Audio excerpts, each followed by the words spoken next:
They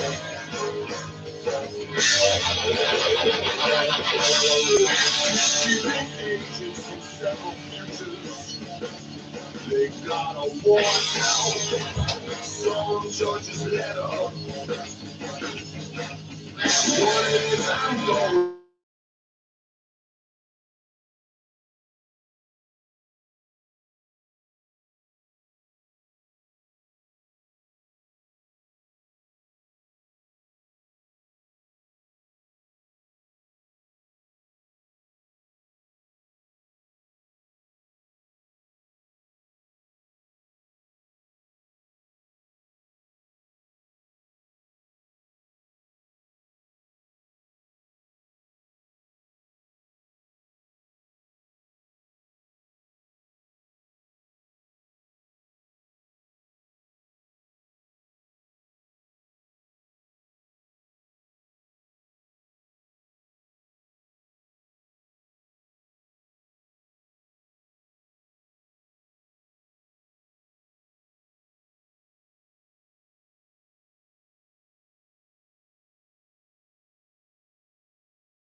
Can anyone hear me? I can. Yeah, I think he's muted. There we go.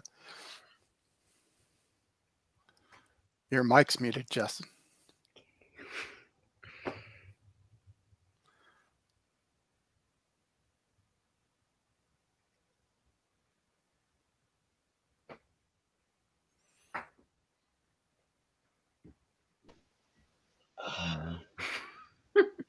There we go. Can you hear me? Yeah, I Yeah, hear you. Don't see you though. Oh, there we go. I got a lag here on my tablet. All right, now I was gonna say welcome everybody to the Juke Joint. It's the first interview on my channel here. Got with me today the creators of a book called Voracious from Action Labs here to talk about their new book, By the Horns. We got Markisan Naso and Jason Muhr. What's going on, guys? Hey, Hey, Justin. Thanks for having us. Yeah, man. Dude, I always like talking to you guys. I think the last time I saw you guys was at Challengers, like, was it 2 years ago? Yeah, maybe. in the before times. Yeah. We did a signing right before I moved out to Hawaii, I think. So maybe a year and a half or so. Well, if anybody doesn't know, Markisan and Jason, they're local kind of to me. We're in the Chicagoland area, and Markisan deserted us for the sunny shores of Hawaii. Yep, and happy I did. Well, yeah, I'd say you guys picked a good time to go to Hawaii. That's for sure. All right. Yeah. So anyway, just to kind of get it off, kick things off a little bit. You guys just want to give a little bit of a background here. You guys, guess your comic book writing or your art background here a little bit for the people watching. I guess we can start with you, Markisan. Okay. Yeah, I mean, I've been a writer a long time, since maybe middle school. I went to school for writing and didn't start writing comic books until I think our first book came out in 2016. So Jason we probably started around 2015 working on Voracious. So did that. We did 3 volumes of that, and now we've just got the new book coming out. A lot of new great projects. So. Right on. And Jason, what about you? Yeah, like Markisan, I've been drawing my entire life. I got into comics around that same time, 2015. We were really lucky because Voracious was literally the first comic we ever did, and it got picked up by Action Lab and got published. So the very first thing we ever worked on is out there, for the public to see. So yeah, working in comics ever since. Did Voracious. I've done a few fill-ins over the years for a few companies. I've done a Marvel book. I've done some stuff for Zenoscope. And then now we're working on a new book called By the Horns from Scout Comics. Right on. Yeah, I was actually going through my books today and I saw that Doctor Strange. That's the book Jason worked on, was Doctor Strange Punisher, the Magic Bullets. Yeah, it was a Marvel Infinity comic. So it was a digital release. So it was meant to be viewed horizontally. Gotcha. On a tablet or a computer screen. Yeah, I did that a couple years ago. That was a lot of fun. Cool. So anyway, kind of go into it a little bit before we get into By the Horns. If anybody hasn't already checked out Voracious, if you haven't seen it already, I've told a lot of people in the Discord, probably some of the people in the chat already have heard me talk about it, but I keep telling everybody it still has one of the best hooks at the end of that first volume. Because even after all the years of reading other comics, and there's great hooks. I mean, what Robert Kirkman was great on The Walking Dead and everything he does. He's good at cliffhangers. But that one, I still tell people, it totally throws a 180 screwball at you. And like in such a good way, though. Yeah. It's like, definitely got to check that book out. It's something that it's definitely worth your time reading. And I'm kind of curious to see if there's going to be a hook like that in the volume on By the Horns here, because you gave me that first copy, and dude, you guys are if you weren't hitting your stride already with Voracious, then you're definitely hitting your stride now with this. But so Marcus, how did the idea for this one come to you? Because I know you told me the story with Voracious. You had archaeological background, right? No, I have a background in writing. That Voracious came to me because I was drunk at a party and somebody asked me like if I could have any superpower, what would it be? And I said I would want to manipulate time and space. And the first thing I'd do is go back in time and make a dinosaur sandwich. This book, I think I just had this one idea for unicorns, if you could just like rip off their horns and combine them to form magic weapons. Which is what our character does in the book. So I think that's where it started. So it wasn't something that I had written down long ago. I was probably watching like the movie Legend or something like that, where they take the horn. And I was like, well, what more could you do with that? And then it kind of spiraled from there. I would say with the first issue, you've definitely done something that I don't think a lot of people can do, and you've made unicorns manly. That's definitely not an easy task. But it's transitioning here a little bit to you, Jason. How did Markisan pitch this one to you? I mean, at this point, does he even need to pitch it to you, or does he just go, I got a story, and you're like, good, let's do it? So for By the Horns, so we're finishing up Voracious, and we started talking about what we want to do next, and Markisan kind of said, what type of story do you want to do next? And Voracious was a hard sci-fi story. So there was a lot of like spaceships and sci-fi guns and different planets. And I was getting burnt out and drawing like the techie stuff, the sciencey stuff. So I was like, you know what? I want to go like a 180. I want to do a fantasy book. No spaceships, no guns, no technology, something like that. So he's like, all right, I think I got a thing I've been working on. It's a story about unicorns. He kind of had the germ of the idea, and then he went back and kind of fleshed it out a little bit more. And then we jammed on it together and kind of solidified it into the book it is now. Yeah, we always do it that way, where I'll have an idea and I bring it to Jason, and then we'll sit down and we talk about it, because I want Jason to have input and talk about things that he wants to see in the book, and we just talk about the story a little bit, and then I'll go back and revise it and just redo the story until we flesh it out to where we think it's going to be a really great book. That's Right the on. fun. And, that's really the fun part. Correct me if I'm wrong. But correct me if I'm wrong. You guys met in a comic store too, right? Jason, you worked there, wasn't that it? Yes. When I was 16, I worked at a local Chicago comic shop called Graham Crackers Comics. There's a bunch of them in the area. I worked at the Glendale Heights location, and Markisan was a customer there. That was the first time I met him. So yeah, anybody watching, you see, it's all about networking. You can meet people at the comic store. I was a wee child. I was only 16 working there, and Markisan came in.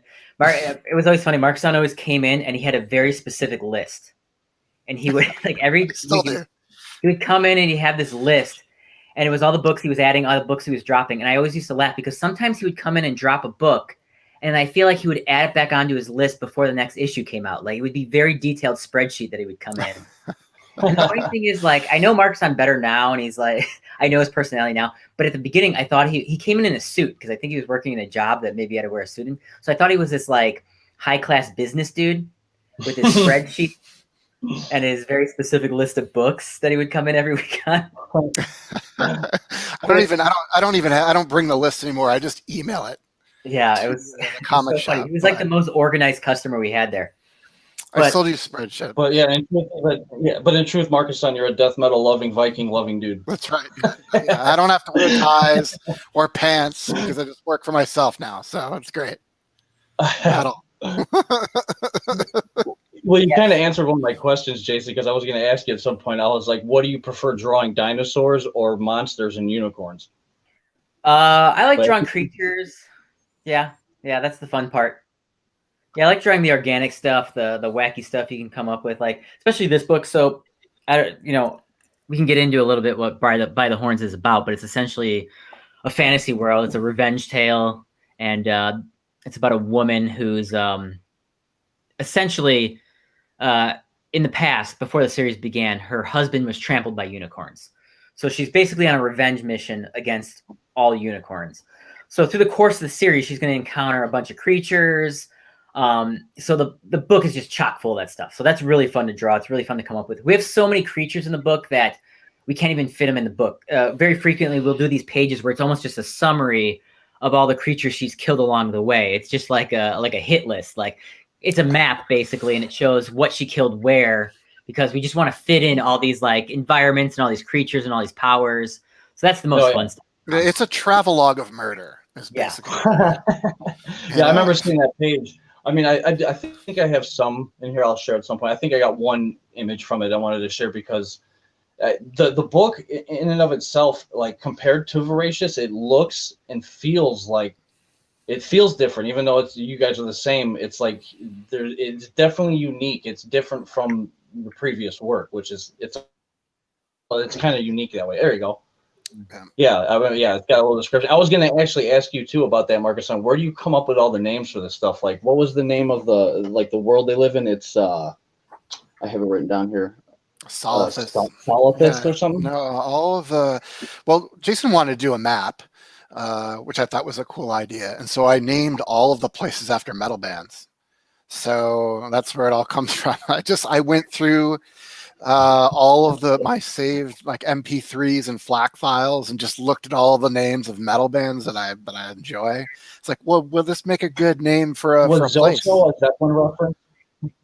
Was Zoso a Zeppelin reference? Yes, Zoso is a Zeppelin reference. Zoso is my cat. So the unicorns are named after our cats. Jason's cat, Rigby, and my cat Zoso. And that was Jason's idea. There you go. Yeah. No, it's cool. One of the conceits of the story is basically that our main character is named Elodie. She goes on a mission to kill all unicorns, but along the way, she ends up encountering some unicorns that she's going to have to.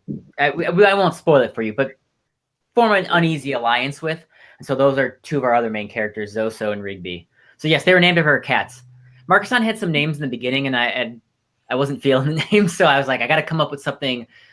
I got to offer him up another option. And Markisan loves cats, so I suggested, why don't we name him after our cats? Because I knew he wasn't going to refuse that offer. Yeah, the original names were Ozzy and Bruce for two metal icons. But it doesn't really mean anything to Jason, so he wanted to do something a little different. So yeah, I put a lot of metal into the book. I'm trying to picture a unicorn named Bruce right now.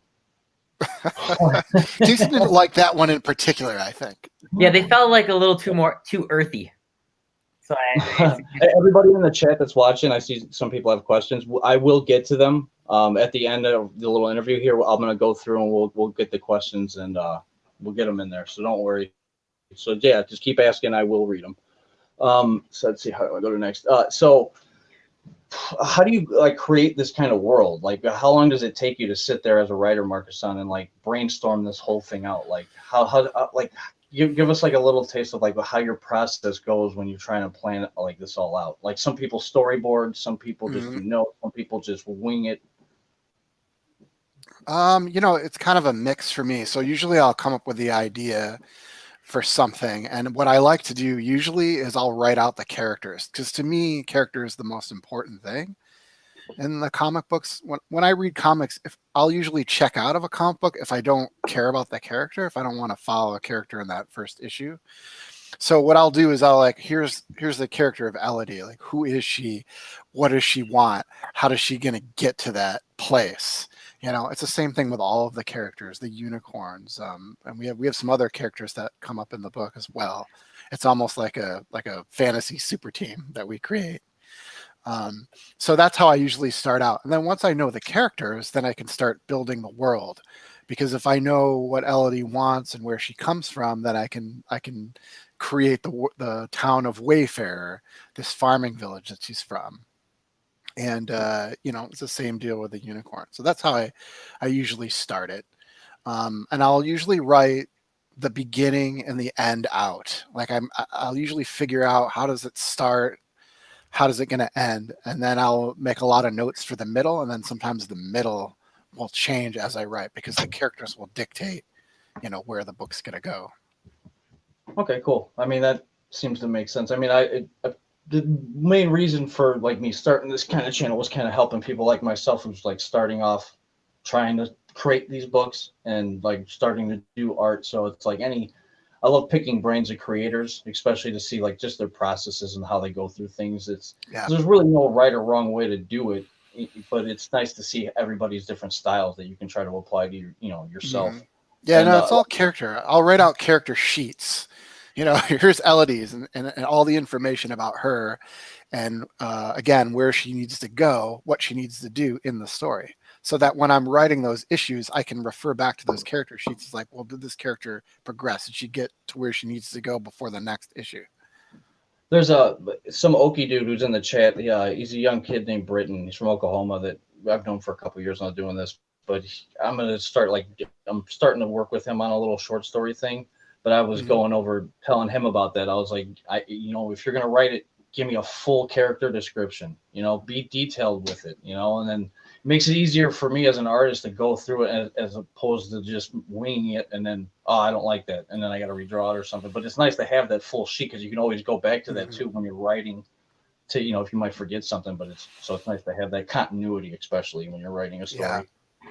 And with Jason and I, we develop the characters a lot together, like the designs, and we talk about the characters. So when I write scripts, I usually don't do a lot of description or anything for the characters, because we've already fleshed them out. We already know what they look like, and what they're wearing, and what kind of weapons they're using, and what the locations are going to be like. And that's just how we do it. That's our process.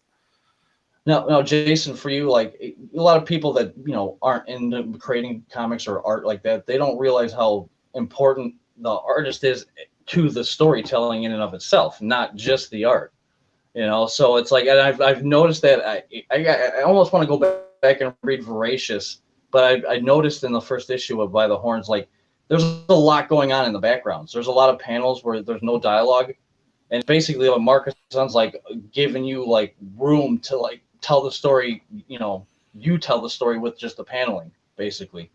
And I mean, so how do you like you get the script from Markisan? Are you like Alan Moore with your scripts, or are you more like Stan Lee?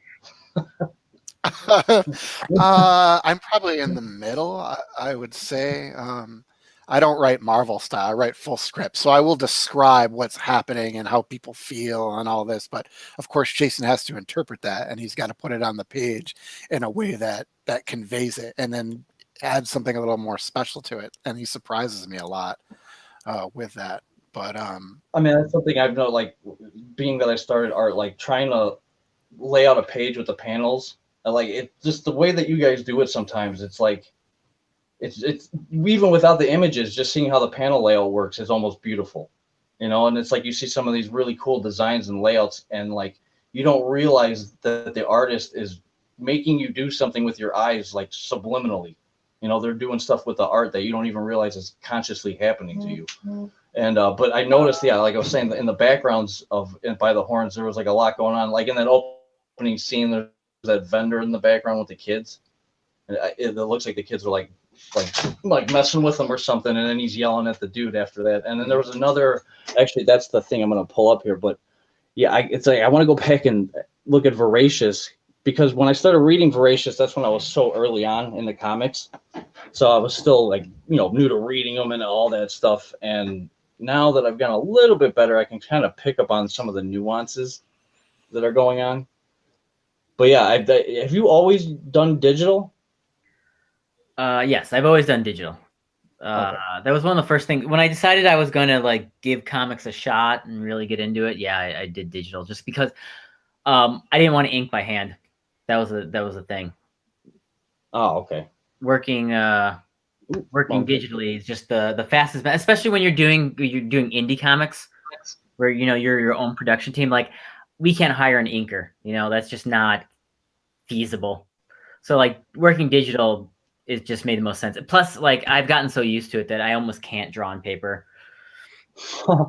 There's just so many tools that I use. Like if I draw a hand and the hand looks really big, but it's slightly too big, I could just shrink it instead of like redrawing it.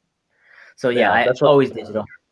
I'm really jealous of you guys. I'm trying to get one this winter. So because I've been doing it all traditional for the last 2 years because I wanted to make it hard on myself. But I was like, I need a digital tablet bed. And I see all you guys doing that stuff. You're like, oh, I messed up. I can just shrink the hand. I'm like, I got to erase the whole freaking thing. Yeah, I mean, Jason will draw. He does commissions, so he'll draw on paper, especially at cons. Although we're not doing cons now, because of the pandemic. But he'll get commissions from online. Speaking of which, you remember this one, Jason? I do remember that one. That was a zombie Nate I drew for you when we were Voracious. Yeah, it was the first time I met you guys. You guys did that sketch cover. I told them this is the original cover for Voracious 1. And I told them to redo that guy, but on a Walking Dead cover, and that's what we got. Yeah. Yeah. Well, I mentioned I write full script, but for this series, actually, I did do some Marvel style because Jason was interested in like choreographing some of his own like fight sequences. So for a couple issues, I gave him just pages like, well, this is what happens on it. Go do what what you want. So that's kind of fun. It makes it easier on you. It's actually harder for me. Really? Well, it's harder to relinquish the control, I think, Yeah, I'm a lister. I write lists. Like I don't, I want to write everything. Yeah. But, having worked with Jason on 3 books of Voracious, and just knowing him, of course, I trust him to do it. Yeah. Markisan will usually be, like typically he knows, we have a good working relationship where sometimes there'll be a scene and he'll just say like, this is what's going on in the scene. This is what's happening in the background, fit it in where you can. So for instance, like, if the characters are in a town, he might say like, it's a town, people are selling stuff in the background. Maybe this is happening. So like, I try to fit that stuff in where I can, and in terms of like, talking about layout, typically scripts will give you. So, for instance, you'll get a page and it'll say there's 5 panels on the page, and this happens, this happens, this happens, and they'll say this. So, as an artist, you kind of got to decide. I typically, a good rule of thumb is when you get a page is to pick out like what's the anchor panel, like what's the panel that you really want to focus on that page. If there's an important action on the page, like someone gets punched in the face, like that's probably going to be your anchor panel. Or maybe if there's a conversation going on, somebody says something really important, maybe that's going to be your anchor panel, where you're going to do like a really nice shot of that person's face saying that thing, to really drive home the point that like what they're saying is important. And then, I take what's going on in the background and kind of pepper it in. So like if there's people who are having a conversation and they're like in a city, like I might pull back and like show like, oh, I'm going to focus on these people in the background. Like, for instance, there's a scene in, I want to say issue 3 where they're outside a shop and there's some kids playing with the unicorns, and they're playing this like sort of a fantasy version of a soccer game. So, the characters are talking, and then you can pull back, and like now the kids playing the soccer game are in the foreground, and like the characters in the background. So it's all about like keeping visual interest, moving things around, knowing what's happening in the background, but still focusing on your main characters, making sure they're the point, but making sure the reader's interested, so like getting a good idea of here's the setting. I know where they are. I know what's going on. I feel the motion. I feel the emotion of the scene. And, I'm interested and I'm engaged going through the scene. So you guys already talked about using like your cat's names for the unicorn names. Do you like typically, hide stuff in the background, like put little Easter egg stuff in the background when you're drawing stuff, or you just kind of go straight forward? I'll do things in the background. A lot of times You did for Voracious a lot, actually. I know he drew you two in the restaurant eating in Voracious. That was awesome. Yeah, we put a lot of fans in the background of Voracious. Yeah, for sure. The background stuff is where you can go crazy. You know what I mean? Like you can put friends in there, like especially when there's like a crowd scene, you can put friends in there. With this new book, By the Horns, it's in a fantasy world, so not everybody's human. So sometimes Markisan will just say like, hey, there's a scene and there's just a crowd. So like I'll have to come up with creatures and characters that inhabit that environment. And the funny thing is, a lot of times I will draw background characters, and then in the next issue, Markisan will say like, hey, that background character in the previous issue, now he's going to tell the main character a story. He's going to be an important part of the story. In issue 1, there's like a little girl and she's playing with the main character Elodie's helmet when Elodie comes back from killing this monster. And it was kind of just a throwaway thing. It was just kind of a cute thing that like Elodie came home and all her gear was there, and this little girl was playing with her helmet in the background. And then in issue 4, Markisan actually brought that little girl back into a scene, and she kind of has a kind of a role. He gave her a name and he gave her like a little mini story there. So like that stuff happens all the time. So like there's like a give and take. Markisan will write a scene, I'll draw a bunch of characters, and then later on, some of those characters that I was just drawing for fun, just to keep myself entertained, will actually become part of the book again, which is always that's the best. I love playing off of that. Jason does something that just strikes me. In Voracious, we had this Dino Commando team that I put in the book, and I was just gonna just introduce them and just have them all killed, right away. But Jason created like names for them and like personalities and it's like being on a farm weapons they would use. It's like, don't name the farm animals because you'll get attached. Right. So he does that sometimes, and I'm like, well, I can't just throw these characters away. I've got to bring them back and do something else. I'm glad you mentioned the backgrounds, because I feel like Jason does really great backgrounds.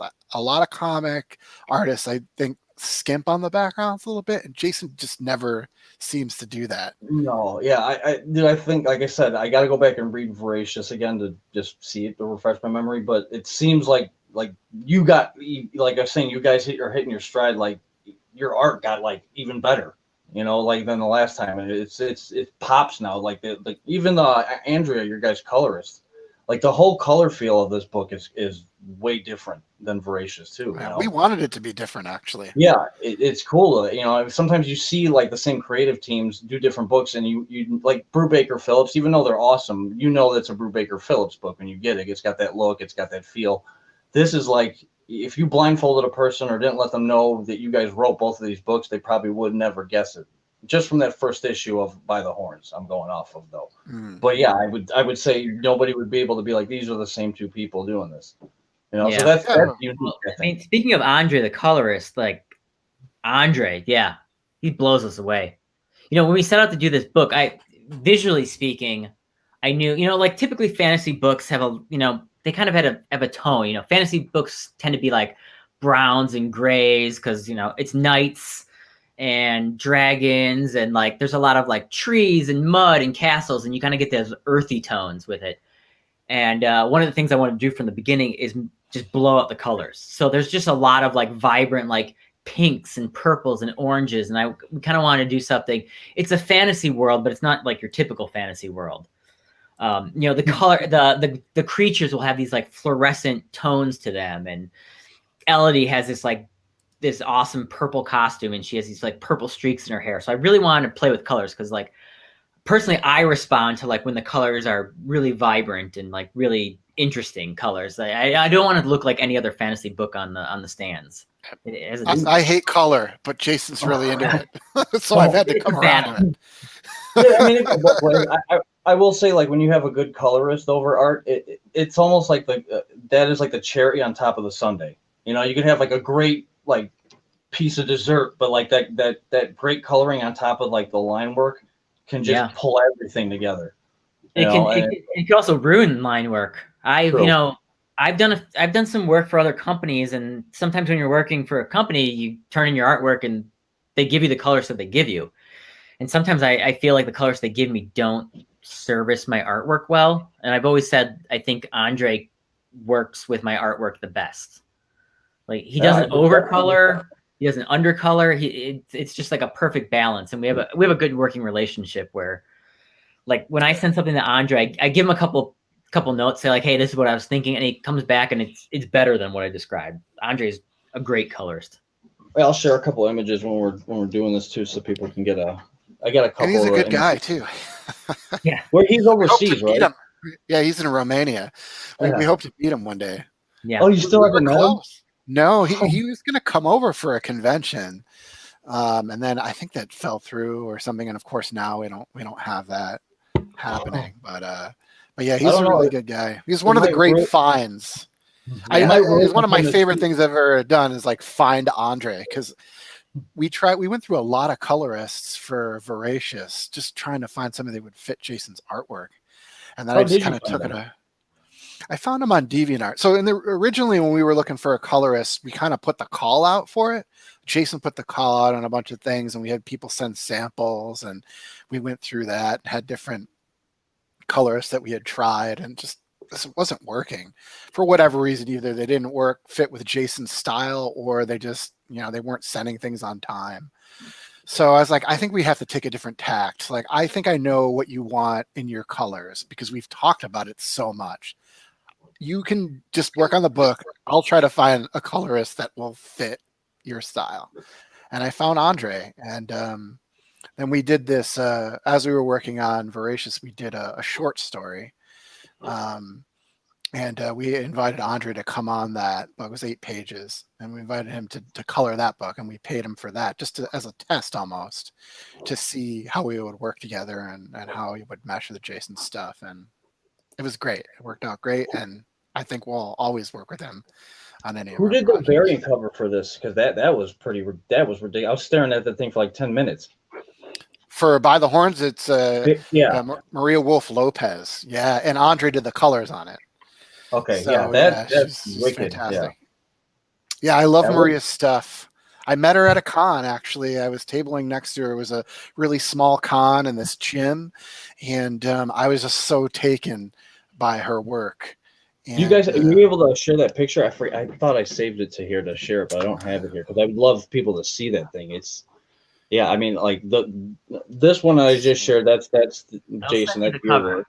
Yeah, that's your cover. Which again, that's not taking anything away from that. I'll send you her cover. Give me a second. Okay. So I'll have to add it here to the stream here. But yeah, it's it is. It looked a little bit kind of like you guys read Curse Words? Yeah. Soul, Oh, yeah. Ryan Yep. Brown, yeah, like it kind of look at the art. It almost that's what I thought it was at first. Like at first glance, I'm like, is that Ryan Brown? And then I was like, no, it's not. I was like, that's sad, but it's impressive. But yeah, so as a reader of this book, what do you? Well, I would say Markisan, what do you want like a reader to take away from this, like theme wise? Like, what do you want them to like walk away from this book like thinking?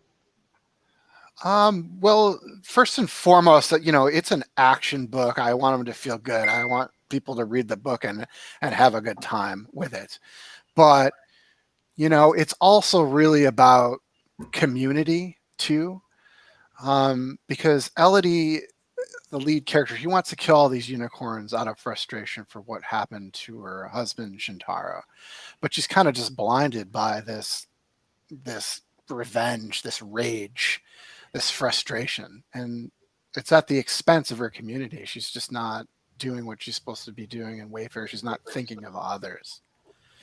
And so, over the course of the series, she comes to realize that maybe there's some other things more important than revenge, and that community is important.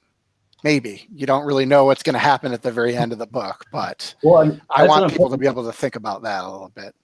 Well, I think it's actually kind of, if you think about it, it's in a way good timing considering the year, 2020, Yes. Everybody's stuck inside. I mean, communities become more important probably now than ever. And like, you already had this written before this year, right?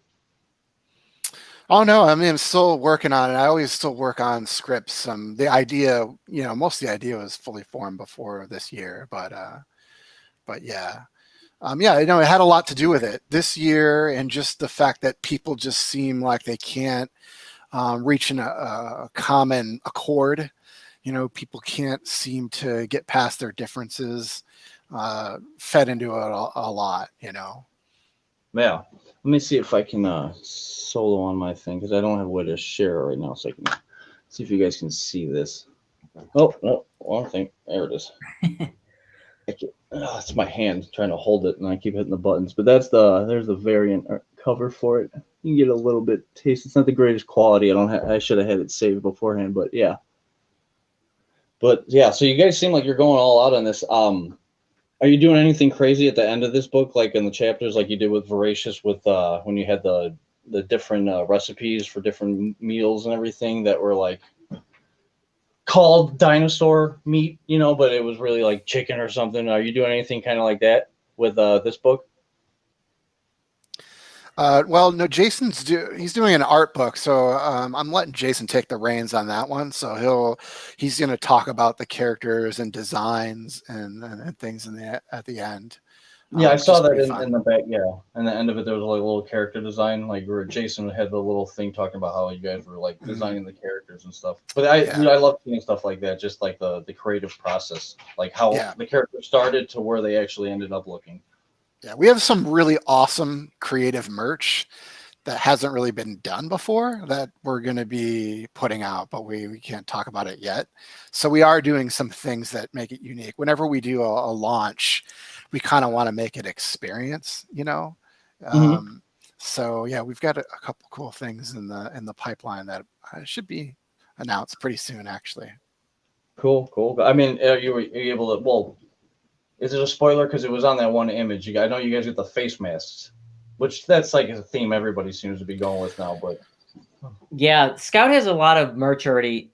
Well, we can talk about Scout for a second here. Scout's our publisher, and they're amazing. Oh, yeah. Before the book even came out, Scout's like, what kind of merch do you guys want to do? We have a shop. I think I want to say they work with TeePublic or one of those companies that can produce merch. So we basically sent them a bunch of files, and like you can get a bunch of By the Horns merch on whatever you want. T-shirts and phone cases and masks and beach towels. And yeah, I went crazy with that. They sent me a list of like, here's the products we can put your artwork on. Send us the file. So I just went through and I wanted to do everything we could. So if someone wants a journal with By the Horns artwork on it, they can get it. If they want a mask with it, if they want a pencil case. I want a horn that I can drink beer out of. Well, I hope that's one of the perks. I was gonna say I hope that's one of the perks, but yeah. So let's see here. like, how do you how, is your guys' relationship over the last couple of years, changed at all? As far as, I mean, knowing you were saying getting easier working together, but have you guys gotten to the point where it's like you can finish each other's sentences now? I wouldn't say that. I think we've gotten to the point where you can predict what the other person's going to say. If someone has an idea, you're like, Yeah. A lot of times we'll start, you can start an email saying like, I know you're going to hate this, or I know you're going to love this. For instance, like when I wanted to rename the unicorns, I specifically came up with the idea of naming after our cats because I knew Markisan was not going to say no to that. So you kind of get on the same wavelength of what they like, what they don't like, and you can start pleading your case for something preemptively. Like, I know you hate this, but hear me out. Have you Jason ever does that a lot. I want to do a pink background on this cover, and he knows I'm going to hate that. Has it happened yet where Markison's like, I don't want this in the story, but Jason, you're like, I really do, but I'm going to draw it and not tell him? No, I would not tell him, but I'll suggest ideas to him. I send them a lot of ideas, and they'll be like, all right, I'll think about that. And sometimes they'll surprise me by like putting it in the book. I'll, like, especially with this book. So this book's basically the characters are traveling across this continent. So they're going to encounter like a lot of monsters, a lot of different environments. They're going to go to jungles and like ancient temples and wintry environments and watery environments and things like that. So I'll just start spitballing stuff and come up with ideas, and things will come to me. I'll be like, hey, we should have them go to a temple with booby traps. Or this is funny, but I had a dream one time. So I dream about drawing. I mean, you do it enough all day long that it's going to filter into your dreams. So I had this dream that I was drawing the characters in a hot tub. And I was like, Markisan, can we get the characters in a hot tub? Is this going to like, I don't know about that one. It's not going to work out. But we did find a way to get the characters in a hot tub. So there'll be stuff like that. Yeah. Where I'll throw things out there. I'll be like, I don't know if you're going to go for this, but I just had an idea. No, any ideas Jason gives me, I always consider them. I don't use everything, but if it works for the story, I'll try to fit it in. Well, I was having a conversation with Britton the other night we were talking about writing, and I was like, I can almost guarantee that even the great writers in history probably wrote more crap than they did good stuff because they're always writing. Like Stephen King, like writes like 2 pages a day, and a lot of it's crap, but then sometimes he turns out like it, So it's like he's probably got like warehouses full of pages of like just absolute garbage. But then he hits that note, he hits that rhythm on some of them. You just got to keep at it. I don't. People say that you should always like write to get better and better, and I guess I do write a lot, but I don't write that much. I never really wrote a comic book before Voracious. I don't work on that many projects. When I'll have an idea for a comic, and I'll just write that comic. I don't really want to do like 5, 6 books. I really want to concentrate on 1 or 2 at a time. So yeah, I know a lot of writers who do that like just constantly do ideas and throw that out there and try to see what's going to stick. I'm not that kind of writer. Like if I have an idea and I follow through with it, I believe in it and I want to carry it through. Well, on that note, we'll ask both of you this question, but what would be your like dream comic job? Like what character would you want to write? Like if you could have any reign of any character, DC, Marvel, Image, whatever, what would you want to do? Well, that's a good question for Jason. You start with me. I got to think about that for a second because this is my dream job, is writing my own characters that I've created in my head. But let's put it this way: what job in comics would make your kid self like scream in joy, knowing that you got? Yeah, it's tough. I mean, I have equal love for the characters we create versus the characters that are at other companies. So, it's cliche to say that like, oh, the characters we came up with in Voracious and By the Horns are some of my favorite to draw, but they are because I got to create them from scratch. So they look the way I want them to look, and they have the personality and they move and they do the things that I want to do. So that's obviously, a dream come true. But if I had to pick a character from a company I'd want to draw, I mean, I do love a Spider-Man. I love a Spider-Man. I love a Nightwing. You know, sort of those like acrobatic characters. I think are in my wheelhouse. I'd love to draw some X-Men, although team books are a bitch. And he hates archery. So Yeah, no I'm archery. partial to Daredevil. Yeah, Daredevil is my favorite character. Same here. Daredevil, Moon Knight. I would love to do a Nightwing book. I would love Yeah. to do a Nightwing book with Jason because I feel like that character would be perfect for us. It'd be cool to see Nightwing and Daredevil like together in a series. That'd be that interesting. would be a good crossover. Yeah, we both love Nightwing. We Yeah. both have a love of Nightwing, and I think Invincible. That's So what do you our guys other, think of the that's our DC other the Titans adaptation of Nightwing in his full suit at the end of last season? Yeah, he looked good. Yeah, that show just looks good in general. I think that's an underrated show. I think. Yeah, I think maybe it'll get better because it's going to HBO. HBO Max, but because people just weren't picking up that DC channel, you know. But yeah, it's a really good show, and I'm not even a big Titans fan except for Nightwing. Dude, I'm not really being a big like a Titans noob fan. that I am, like all their streaming shows, like Titans. I've never read Titans, but I watched the show, and when Daredevil was gone, it kind of filled that void a little bit. And then Doom Patrol for me was like, this is like I got to go read Doom Patrol now because like that show is awesome. Like I haven't watched that one. Huh? I haven't watched that one. Yeah, I haven't watched it. Yeah. I just watched Umbrella Academy, and that was great. I Really just got liked the second season. Yeah. I also want to do. I do have a Thor story, but I can do that. I could do the character of Thor without having to do it at Marvel. Didn't you tell me that you didn't take you told me I think once that you're like, I'm not taking credit for it, but I did bring up why Thor isn't drinking mead to Jason Aaron. Oh well, yeah. When it showed up. Well, no, mead is in the book because of me. I mean, I met Jason Aaron at Morrison Con in Vegas a few years ago. It was a con for Grant Morrison. It was the best convention I've ever been to. I went with my chum, the captain.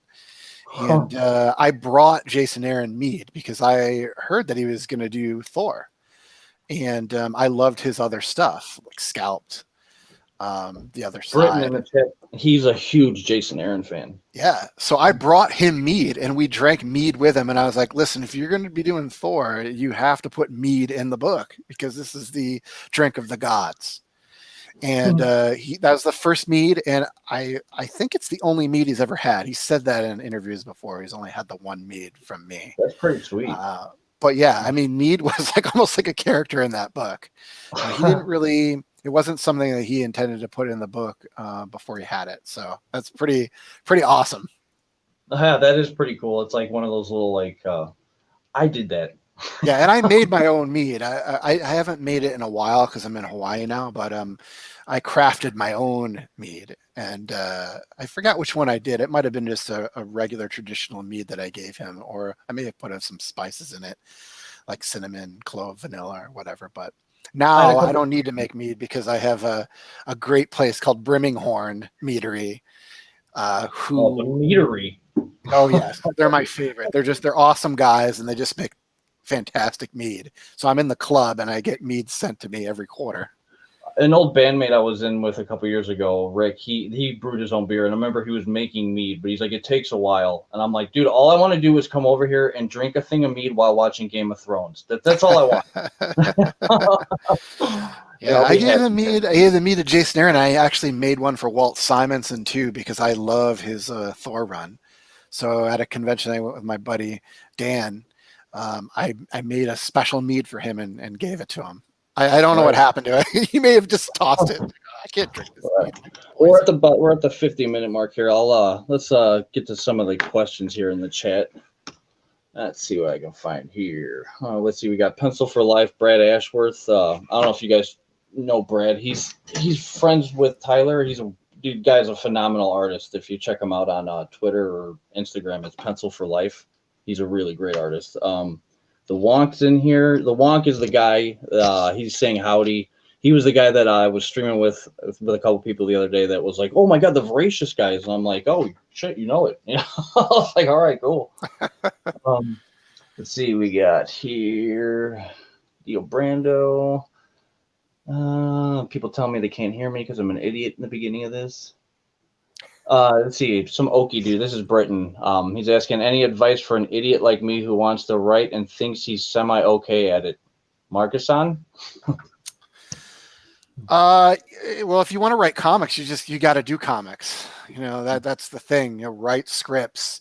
The advice that I've been given and I did take in the very beginning was write short stories, write like 8-pagers. Try to get in anthologies. But yeah, just write those stories. See if you can craft a story in like 8 to 10 pages.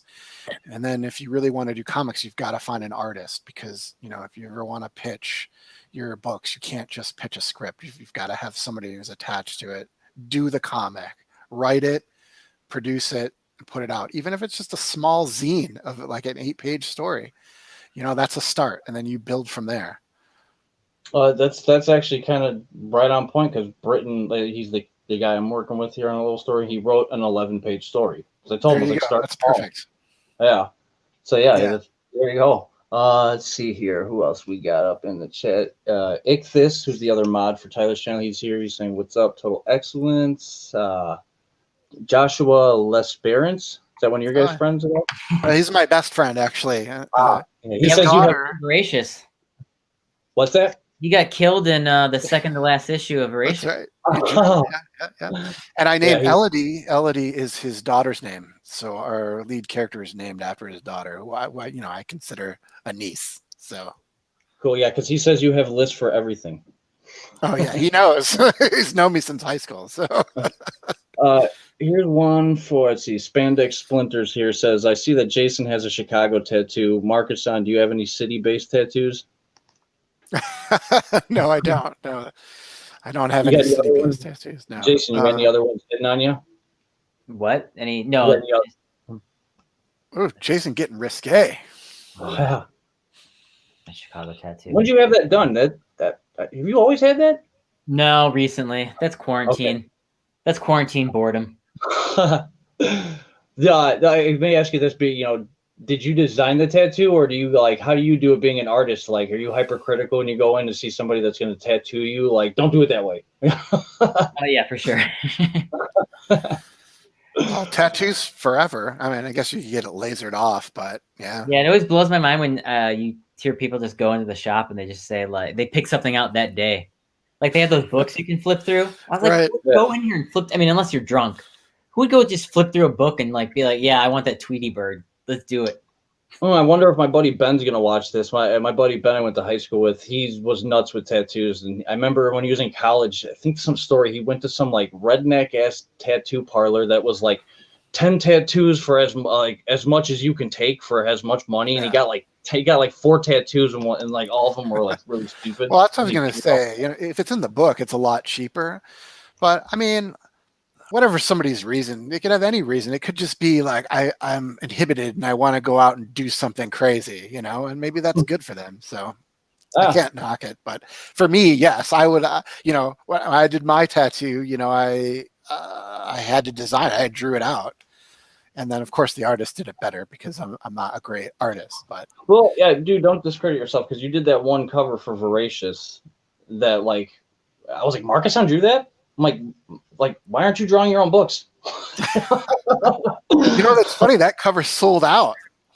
So it's pretty cool. I got a lot of help from Jason, to be honest. He didn't draw anything, but advice. I would draw it, and we were talking about how you can just erase things. I didn't do it digitally; I drew it out.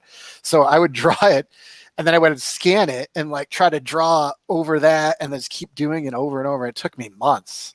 And I had to ask Jason for advice for it because, I really hadn't drawn since I was maybe 16, 17 years old. That's impressive. I'm quite happy with how it came out. And Andrei made me look a lot better. So. The fact that it sold out, Jason, does Markisan lord that over you all the time? Yeah, it makes him think he wants to draw more. Hey, you know what? If he wants to draw more, go for it. Well, yeah, it's definitely. I was telling somebody today, I was like, comics are fun and all, but anybody who thinks it's easy, go ahead and try it. I was like, it's not. Especially drawing. Yeah, you become a shut-in, and there's a great meme where it's I've been like somebody drawing their comic for the last like 2 years, and they come out, it's like an alien looking thing. It's like, I'm done with my comic, mom, dad, friends. It's like, because you're just like stuck inside drawing all the time. Yeah. We got Grief Hammer from England. He's just saying That's very metal. And then I don't know if Marcus, did you notice the band playing in the beginning? I couldn't really hear it actually.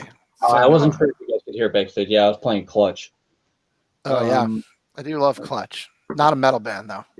No, but yeah, they're a little bit heavier though. No, like Pelican would be more a little bit metal. Yeah, I love instrumental metal. Yeah, Pelican's from Chicago. Yeah, and then what's the other band? UFO Mammoth was another one Ben was into. Let's see. What do you got, Roberts? Oh, my roommate came in here. I didn't even notice that. Danny Doherty is my roommate.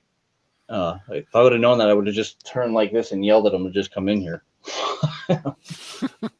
Let's see what he said. He said he's a little jealous because he can tell that there's Hawaiian sun shining on Markisan's face, and it's gloomier than that right now here in Chicago.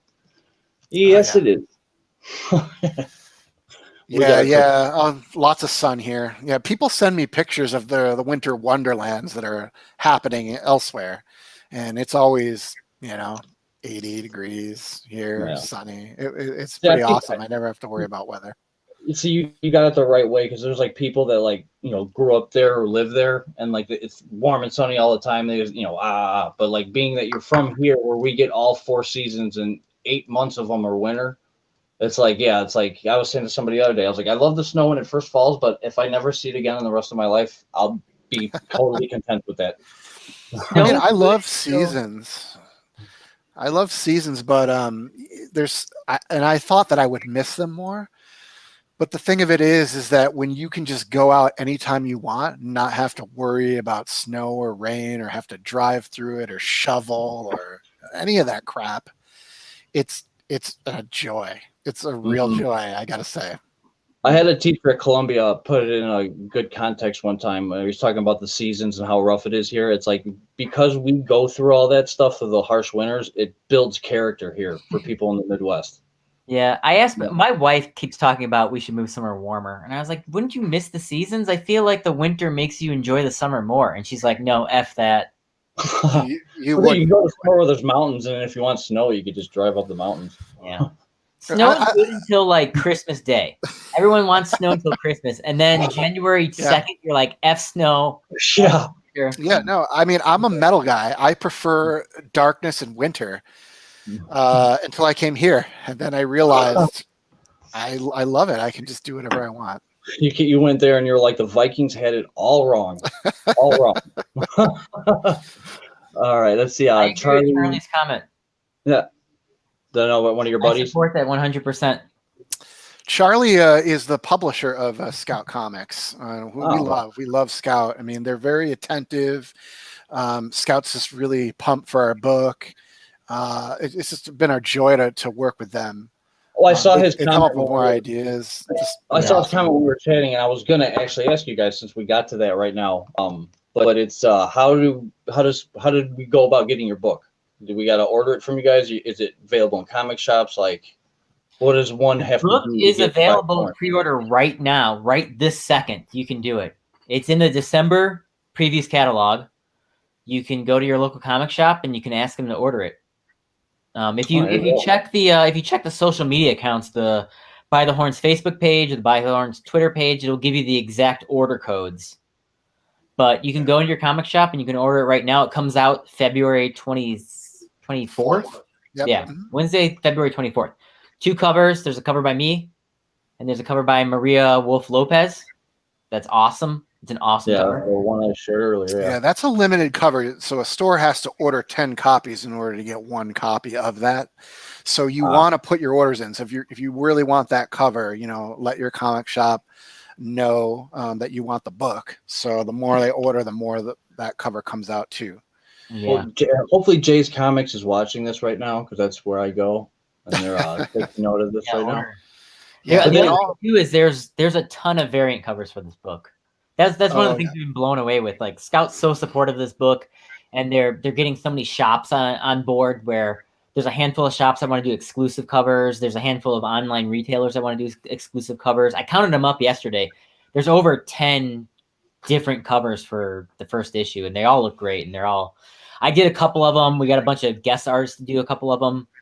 There's some painted covers. They're awesome. I don't think a lot of them are out there yet because they haven't been released, but so many cool covers of the book. So go to your shop, pre-order By the Horns #1, and then be on the lookout for these other covers that you can get from these online retailers and these comic shops across the country. Yeah, these retailers are really stepping up. They really have a good interest in By the Horns, so we really appreciate.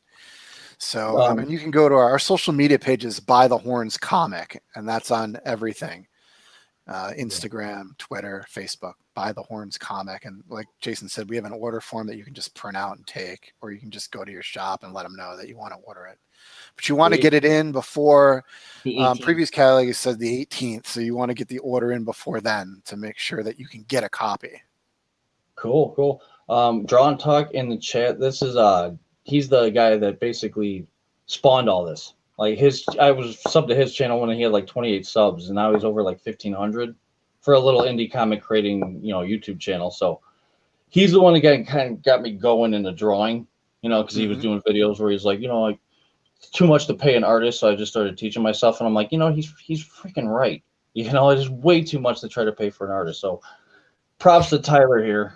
That's Draw and Talk. Let's see here. Got Britain. I think got 2 more questions here. Well, not questions really, but comments from Britain.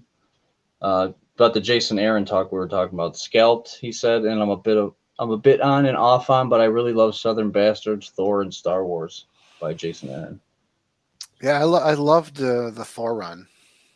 And here's for both of you guys that the question Britain's asking is, who are some of your influences? I asked both Markisan and Jason. You want to start that, Jason? My influences. I'm influenced by so many people. I get like sort of like on board with an artist, like I get obsessed with them and I gotta define everything by them. So I would say right now my biggest obsessions are Clay Mann. Clay Mann's incredible. He's doing that. Yeah. He did that Batman Catwoman book that just came out this week. Love Clay Mann. I love Pepe Larraz, who's been doing a lot of the X-Men stuff lately. Love Dave Marquez. There's so many artists I follow, and I just look at their line work, their black and white line work, and study it. And it's funny, like you might look at my work and say, like, I don't understand how you could be influenced by this artist because your work looks nothing like them. But you take a little bit from all these artists, like, oh, I like the way they do that, I like the way they do that. So those guys are like big on my list. Marco Cicchetto, who's doing Daredevil right now, love his work. Jason Fabok, who did the 3 Jokers book, he's incredible. I'm always interested in digital artists too, because digital artists have a specific kind of tool set that they use. So I'm always looking at their artwork and trying to figure out, like, how did they achieve this effect? How did they do this? Marquez is digital, right? Marquez is digital. Most of those guys are digital. Larraz is digital. Clay Mann's by hand. He does that stuff by hand. Yeah, I saw that. Like, I wasn't a big fan of Heroes in Crisis, but he did that one spread with all those, like, the flowers. It was like that giant 2-page. Yeah.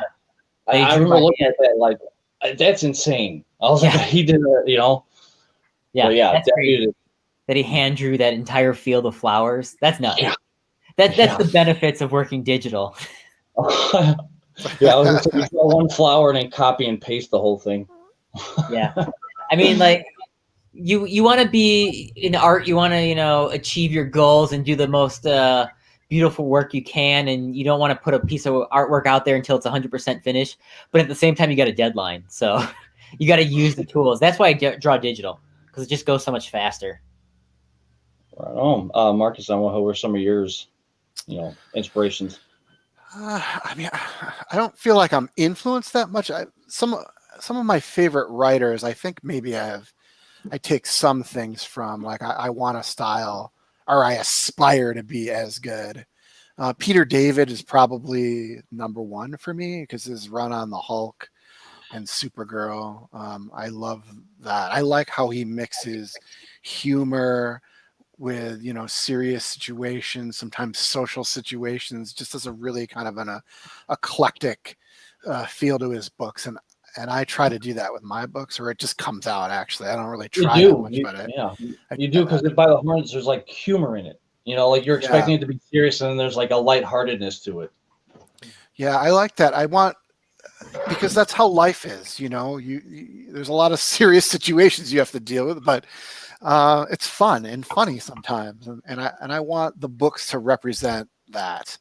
Uh, and then similarly, I really like Garth Ennis is one of my Oh yeah, favorites, just because I love his character work so much. And of course, he does humor. He's darker, but enjoying the boys. I haven't watched the second season yet. I'm behind. I love The Boys. The Boys comic, though, is my favorite Garth Ennis book. Although Yeah, I I really started love all reading. his war stories too. Yeah, I have his But Preacher and like some of his Punisher, but I started reading the boys. Just the crazy yeah, characters he comes up with are just wild. But yeah, yeah, as I you like mentioned, that. The inventiveness, the humor, just really good overall. But it's mostly the characters. I always love his characters. I'm a big fan of writers who create characters that make me want to follow them, or like them. So I don't see it as often. I see a lot more plot-driven type stuff. well, here's a good So question that leads right into Dio Brando. He's my mod. He's a question is, how do you tackle writing supporting characters? how do I tackle writing supporting characters? I don't. Yeah, What does that you mean? know, like I guess you'd Not call it your main character. like your second, third, fourth characters, like the old man that Ellie's Oh, talking. how do I tackle? How do I Yeah, write how do you supporting develop them? characters? Okay. Yeah, like do you do that Uh, make them like bounce off the personality of the main character, like like that, or is it just based off of whatever? right. Well, yes, I definitely bounce it off. That's a lot of the fun with the writing, is that when you're writing a scene with the characters and they're interacting, sometimes it changes what one of the characters might do or their perception of what's going on in the book. So I do quite like doing that a lot. Some of these characters I create uh, before I start the book, like Elodie, I had, of course, the unicorns. So I knew how maybe they might interact. But some of these other characters I created as we go. In the second issue, there's a floating eyeball character named Evelyn in it. And that was another character I had created, like, oh, that'd be cool to have this kind of a character in the book. I didn't think that she was going to be part of the book. And then because I like the interactions with Elodie and Sajin, who's the half wolf, half deer friend to Elodie, who travels with her. And he's kind of the voice of reason in the book as well. I just liked how some of those characters interacted. So when I create those characters and then I see how they mesh, then yes, it's fun. Like I can play off of this. Like this is what Evelyn would think, and this is what Elodie would think about what she said. And I love doing that part of the book. So it kind of is organic. You know, you have to start the book with some extra characters, like Elodie, Haru, who is he's like one of the elders in the book who has a fondness for Elodie and is the grandfather of her husband. So, you know, but how are they going to interact with the other characters as it goes? You know, I don't know until I start writing it. We got Britain again here. Last question. It says, any books you guys are reading right now? Yeah, everything. Jason reads everything. It's true. Yeah, I read But I'm everything. like you, Well, Jason, like you what said are your earlier, favorite books though, Jason? I fixate on a creator, and then I'm like, I got to get everything that they did. I used to do that with music and bands. Like I'd find a band and be like, okay, I got to get every album they did. Yeah. I'm really enjoying the X book still. Like I said, I read Batman Catwoman this week. I really like that. Trying to think of like indie books I'm reading. I mean, I stick with creators too. I mean, I like Donny Cates' books. I follow artists. It's like all those artists I just mentioned. I read anything by them. I'm reading Firepower by Kirkman. I'm liking that Oh, book. I like that. I've been wanting to get into that, Daredevil's really good right now. Yes, it is. Spider-Man. I mean, it's hard for me to say what I'm reading because I literally Jason, read everything. he reads every book. I read. It's nuts. I read every book. He does. I don't know how he like, does it. Oh, I'm just a fan of comics. Yeah, how I do you just have a devour. time to Like do I all that? draw for 10, 12 hours a day, and then I just read comics for like another 90 minutes before I go to bed. Are you trying to like train yourself right now to like draw while you're reading? No, no. Oh I god. watch a lot of movies while I'm drawing, but no, I don't read while I draw. Dude, if you could read Yeah, and I draw read at the same way time, that less would be books. hella impressive if you could read and draw at the same time. Yeah. Let's see any I other mean, questions. Yeah, I follow writers mostly, but I mean, there are some artists that are just stunning to me. I love that Decorum book. The art on the Decorum is amazing. Hiddleston? I can't remember the guy. Mike Huddleston. Huddleston. Oh my Yeah. God, that's so good. And I really like that book too. I've always read Daredevil because Daredevil is my favorite. So fortunately, most of the runs on Daredevil are really good. But yeah, I'll never drop that book. Firepower is really good.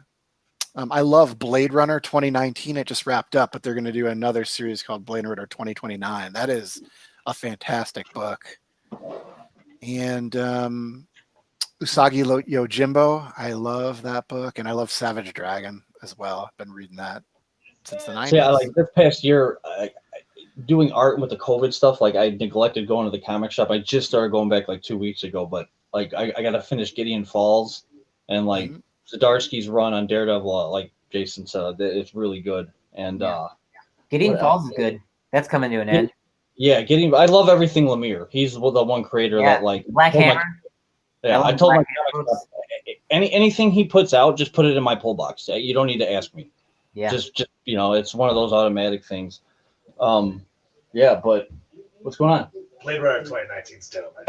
My roommate came in here to be like, Blade Runner 2019 is dope. Oh, I mean, Blade Runner is my favorite film of all time. And so I was very skeptical about a book that's coming out, but Blade Runner 2049 is an awesome movie too. I also got the new Dune. Oh yeah. Here, New come here. Dune graphic novel. No.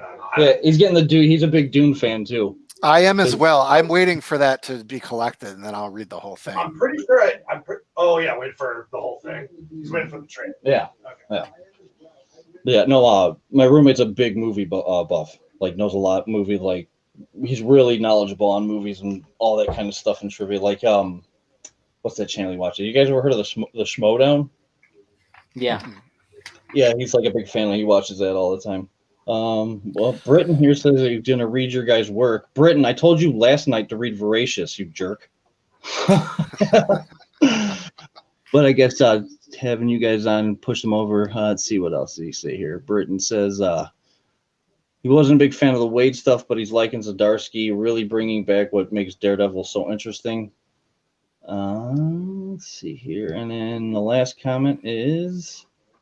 Fellow Lemire stand here, and I will agree that Black Hammer is excellent. That's the one thing of his I haven't started yet because I got to start at the first trade. Yeah. And that dude makes like a new book, like 2 new books every month. So it's like that universe has expanded. He does a bunch of miniseries, and I know Scott Snyder's writing one right now for him. A mini. I just saw that, like he posted on Instagram or something. I like that Sweet Tooth book, and they're doing a follow-up to it right now. But I'm waiting on that till it gets collected too. I had a Jeff Lemire kick for a while that every time I went into the comic store, like I'd have like 3 books in my hand, and then as I'm walking out, I'd see a Lemire book I didn't know, and I'd like put all the books down and go get that. It's like I did that with the Secret Path. I think you did with the Tragically Hip. Yeah, I forgot the store in Chicago. It wasn't Challengers, but I had like a bunch of books in my hand. I'm walking out and I saw that on the shelf, and all I saw was Jeff Lemire. I'm like, okay, screw it, I'm getting that, I guess. I was like, I'm not. It's just one of the automatics. But it's okay. Another comment. Have you read Underwater Welder? Yeah, that's one of my favorites. That's like what really wanted me to like start creating books. It's got that like Twilight Zone type of like homey. I don't know. It's awesome. Just the tones and his art in it. That's why I tell people. I was like, his art isn't like Jim Lee, oh my god, amazing, but his art is perfect for the stories that he tells. And he just knows how to like mesh it well. Drip Feed Record says, "Is there any food in the new series?" Well, there is a monster can, monster soup in a can, right? Monster head soup. Yeah. Yeah. Yeah, soup plays a pretty big role in that first issue. That was part of the humor with it. Yeah, there was a lot of humor with that. Yeah, I feel like the amount of food we had in Voracious is replaced by monsters in this book. There's just a Oh yeah. Oh yeah. Drip Feed Rex. Shout out to Keith D. Right on. Yeah, Jason with the monsters, like he wanted to do more monsters. So when we do that travelogue murder map, Jason's like, "Oh, I want to do more monsters. Like, can you just sprinkle this with more monsters?" So I have to come up with all these freaking monsters to put in there, which is actually it's been pretty fun though. I read a journal because for me being a new artist, like monsters are fun to draw because like you could just make up whatever you're doing. Well, I'll give them a tentacle here, this here, see what sticks. They get more elaborate as we go. The last issue I wrote, I'm doing what Jason did sometimes. I'm creating backstories for these monsters. And they're just in this one little circle panel. It's pretty wild. So the final monster is going to be this like epic thing, and Jason's going to be drawing it for like a month.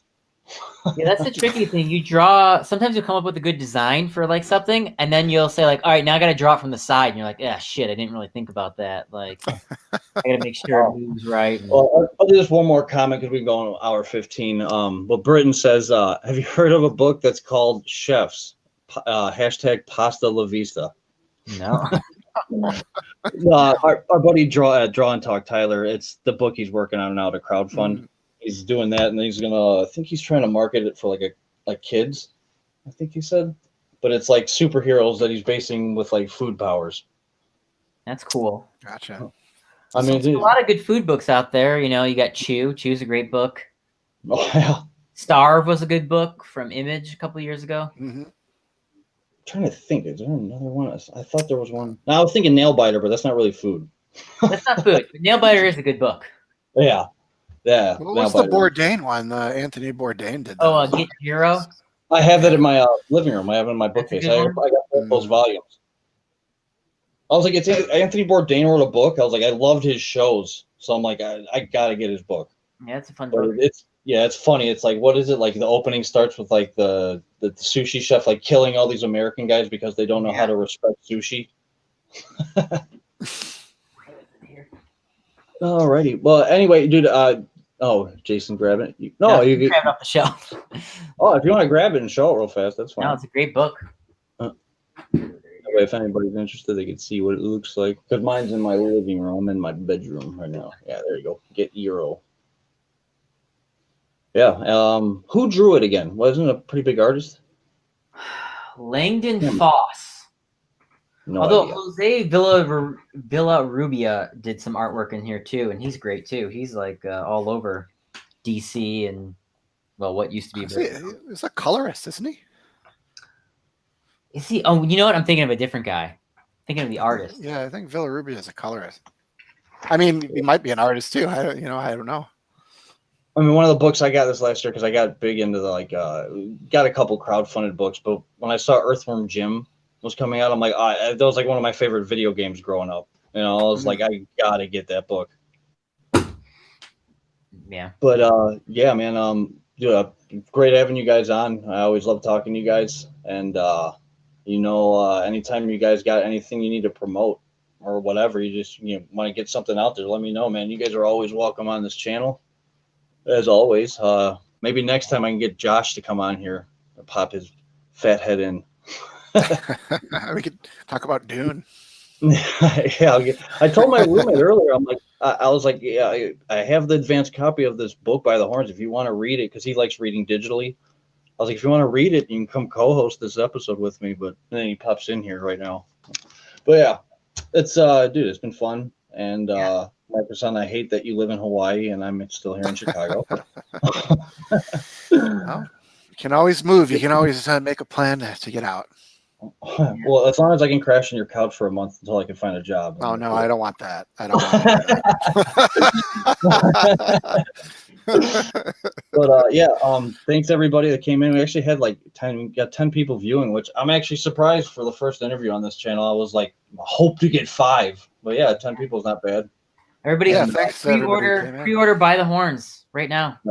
I'll be sharing this video on a lot of the Facebook groups, for anybody that didn't see it, because it'll get views afterwards, so just because there's 10 now, they'll probably have 11 by next month.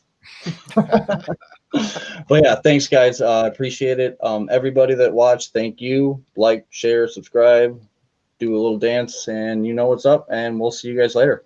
Bye. Thanks. All right. Thanks, Justin.